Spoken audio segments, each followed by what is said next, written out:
Good morning. இன்னைக்கு pre market analysis என்ன அப்படின்றத பார்த்தலாம். நேற்றுக்கு நிஃப்டி 135 பாயிண்ட் பாசிட்டிவா 25,181 அப்படிங்கிற பிரைஸ்ல க்ளோஸ் ஆயிருக்கு. ஒரு சின்ன செல்லிங் ப்ரெஷர் இருக்கிற மாதிரி வந்து நம்மளோட சப்போர்ட்ல கரெக்டா சப்போர்ட் எடுத்து மேல போய் கன்சாலிடேட் ஆயிருக்கு. கிஃப்ட் நிஃப்டி எப்படி இருக்குன்னு பார்த்துட்டு நம்ம மார்க்கெட் எப்படி இருக்குன்றத பார்க்கலாம். கிஃப்ட் நிஃப்டி ஒரு பிளாட் ஓப்பனிங் தான் கொடுத்துருக்கு.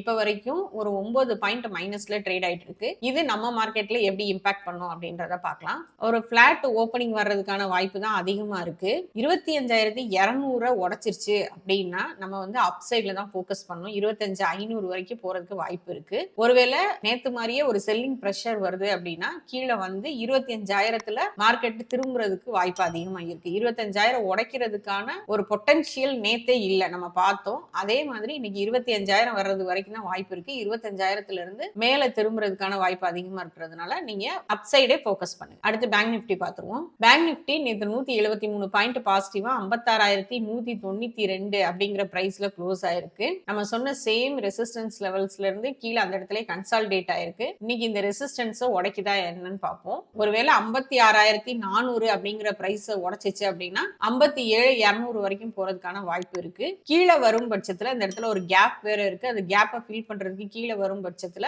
55,400 வரைக்கும் வர்றதுக்கான வாய்ப்பு அதிகமா இருக்கு. அடுத்து இன்ஸ்டிடியூஷனோட ஆக்டிவிட்டி நேத்து எப்படி இருந்துச்சு அப்படிங்கறத பார்க்கலாம். FIS கொஞ்சம் கொஞ்சமா பை பண்ண ஆரம்பிச்சிருக்காங்க. நேத்து அவங்க தான் அதிகமா பை பண்ணிருக்காங்க. 1,300 கோடிக்கு. DIS ஒரு 860 கோடிக்கு பை பண்ணிருக்காங்க. இன்னைக்கு மார்க்கெட்ல என்ன நடக்க போகுது, இன்ஸ்டிடியூஷனோட ஆக்டிவிட்டி எப்படி இருக்க போகுது அப்படின்றத தொடர்ந்து பார்க்கலாம். இன்னைக்கும் ஒரு பையிங் பிரஷர் இருந்துச்சு அப்படின்னா நான் சொன்ன மாதிரி நீங்க அப் சைட்லயே ஃபோக்கஸ் பண்ணுங்க. தேங்க்யூ.